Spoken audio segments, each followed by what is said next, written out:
श्री राम जी ने बाली को छिपकर क्यों मारा? इसके पीछे का सबसे बड़ा कारण हनुमान जी ही थे। आखिर ऐसा क्या हुआ था कि श्री राम जी को बाली को छिपकर मारना पड़ा? और क्या श्री राम जी भी डरते थे कि अगर वो बाली के सामने गए तो बाली उनकी आधी शक्ति हर लेंगे और कहीं बाली उन्हें हरा न दे? और इस कहानी में हम ये भी जानेंगे कि क्या हुआ जब बाली ने हनुमान जी को युद्ध के लिए ललकारा। तो चलिए शुरू करते हैं आज की कहानी। कथा में आगे बढ़ने से पहले बाली के बारे में कुछ बातें आपको जान लेना चाहिए। कथाओं में ऐसा कहा गया है कि बाली इंद्र के धर्मपुत्र थे और इंद्रदेव से ही उन्हें एक अजेय माला मिली थी, जिसे पहनकर बाली की शक्तियां 1000 गुना बढ़ जाती थीं। इन शक्तियों से बाली ने बहुत सी लड़ाई लड़ी और सभी में उसको विजय हासिल हुई। इसके बाद बाली ने ब्रह्मा जी की तपस्या की, जिससे खुश होकर ब्रह्मा जी ने उन्हें वरदान दिया कि वो जिससे भी लड़ाई करेंगे तो उसके शत्रु की आधी शक्तियां बाली में आ जाएंगी। इस वरदान के बाद तो बाली ने राक्षसों को अपने सामने टिकने ही नहीं दिया और हजारों राक्षसों का उन्होंने वध किया। एक ओर जहां बाली अपने पराक्रम से अपनी शक्तियों का डंका बजा रहे थे, वहीं दूसरी ओर रावण भी उसी समय असीम शक्तियों का मालिक बन चुका था और तीनों लोगों में तबाही मचा रहा था। रावण का सामना उस समय कोई नहीं कर पा रहा था। रावण को अपनी शक्तियों पर बहुत घमंड था। उसको लगता था कि उसके सामने कोई नहीं टिक सकता। जब रावण को बाली के बारे में पता चला तो वो रावण अपनी शक्तियों के अहंकार में बाली से लड़ने किष्किंधा चला गया। पर रावण को ये नहीं पता था कि बाली के सामने जाने पर उसकी आधी शक्तियां बाली में समा जाएगी और रावण किष्किंधा में जाकर बाली को लड़ाई के लिए ललकारने लगा। रावण की ललकार सुनकर बाली बाहर आ गया, जिसके बाद रावण ने बाली को युद्ध के लिए चुनौती दी। बाली ने रावण की चुनौती स्वीकार कर ली और इसके बाद दोनों में भयंकर युद्ध शुरू हो गया। लेकिन बाली को मिले वरदान के कारण रावण की आधी शक्तियां बाली में समा गईं, जिससे बाली ने रावण को युद्ध में हरा दिया।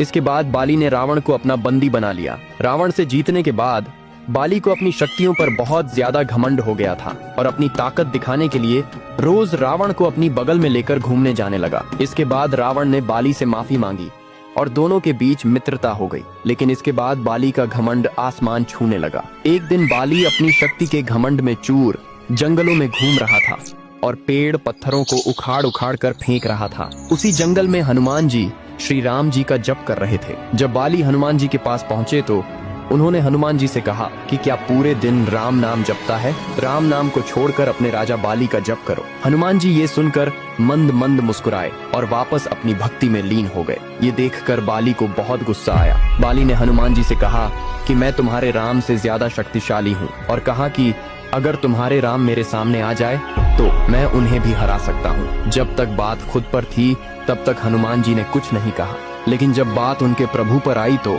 हनुमान जी नहीं रुक पाए और बाली से कहा कि हे वानर राज, मेरे प्रभु श्री राम जी से लड़ने से पहले क्या आप उनके इस दास हनुमान से लड़ना चाहेंगे? अपनी शक्तियों के घमंड में चूर बाली हनुमान जी से लड़ने को तैयार हो गए और बोले, कल भोर होते ही हम युद्ध क्षेत्र में मिलेंगे। ये कहकर बाली अपने कक्ष में चले गए और हनुमान जी वहीं राम नाम जप में लग गए। जब ब्रह्मा जी को इस बारे में पता चला तो वे हनुमान जी के पास गए और हनुमान जी से कहा कि वो ये युद्ध न करे। हनुमान जी ने ब्रह्मदेव जी को नमस्कार किया और बोले कि हे ब्रह्मदेव, जब तक बात मेरे तक थी तब तक मैंने कुछ नहीं कहा, लेकिन अब बात मेरे प्रभु पर आ गई है, मैं ये लड़ाई अवश्य करूंगा। ये सुनकर ब्रह्मदेव जी ने हनुमान जी से कहा कि हे हनुमान, ठीक है, आप युद्ध करो, लेकिन कल युद्ध में आप अपनी शक्तियों का सिर्फ 10वां हिस्सा ही लेकर जाए।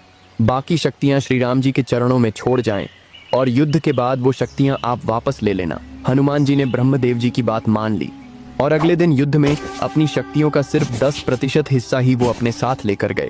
बाली ने सोचा कि हनुमान एक छोटा सा वानर मात्र है, इसे तो मैं इसकी बिना शक्तियां लिए ही हरा दूंगा। और दोनों के बीच युद्ध छिड़ गया। हनुमान जी जब लड़ाई में विजयी होने लगे तो बाली ने हनुमान जी की आधी शक्तियां लेने का आह्वान किया और जैसे ही हनुमान जी की शक्तियां बाली में जाने लगी तो बाली का शरीर धीरे धीरे विशालकाय होने लगा। बाली समझ नहीं पा रहा था कि ये क्या हो रहा है।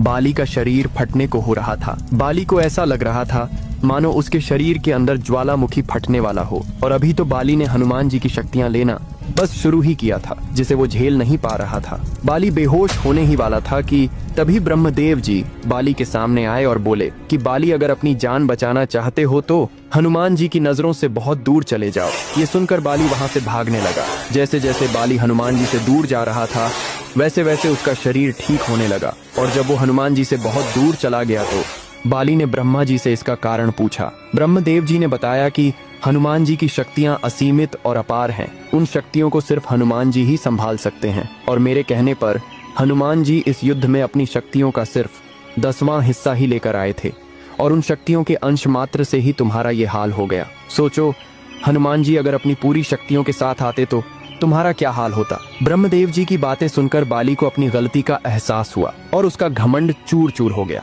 इसके बाद बाली ने हनुमान जी से माफी मांगी और हनुमान जी से कहा कि हनुमान जी, आपके अंदर असीमित शक्तियां हैं, लेकिन फिर भी आप इतने शांत कैसे रहते हो। और ये कहकर बाली हनुमान जी से माफी मांगने लगे। हनुमान जी ने कहा कि अगर माफी मांगनी ही है तो प्रभु श्री राम जी से मांगिए, मैं तो उनका एक छोटा सा भक्त हूँ। और ये कहकर हनुमान जी ने बाली को अपने गले लगा लिया। इसके बाद बाली श्री राम नाम का जयकारा लगाने लगे और ये युद्ध शुरू होने से पहले ही खत्म हो गया। अब बात करते हैं श्री राम जी ने बाली को छिपकर क्यों मारा। दरअसल इसके पीछे के कुछ तथ्य रामायण में लिखित है। श्री राम जी सुग्रीव को अपना मित्र बना चुके थे और उन्हें वचन दे चुके थे कि वो बाली का वध अवश्य करेंगे, क्योंकि बाली के पापों का घड़ा भर चुका है और क्षत्रिय होने के नाते उनको ये आदेश था कि अगर कहीं भी कोई पाप करता है तो पापियों को दंड अवश्य दिया जाए। बाली ने सुग्रीव को अपने राज्य से निकालकर सुग्रीव की पत्नी रोमा पर जबरन अपना हक जमा लिया था, जिसकी सजा सिर्फ मृत्यु थी।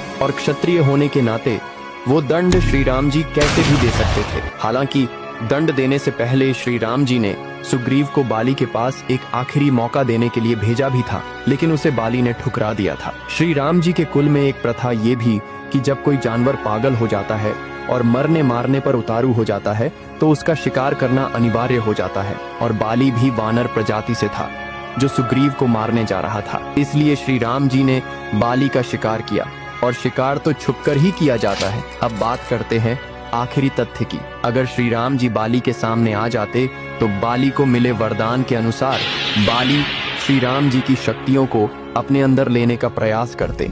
और जैसा कि आप सब जानते हैं कि श्री राम जी के भक्त हनुमान जी की क्षण भर शक्तियों से बाली का शरीर फटने को हो गया था, तो श्री राम जी तो स्वयं नारायण भगवान थे और अगर ऐसा होता तो बाली उसी वक्त मर जाता। ब्रह्मा जी के वरदान की लाज रखने के लिए श्री राम जी ने बाली को छिप कर मारा था। तो बोलो जय श्री राम।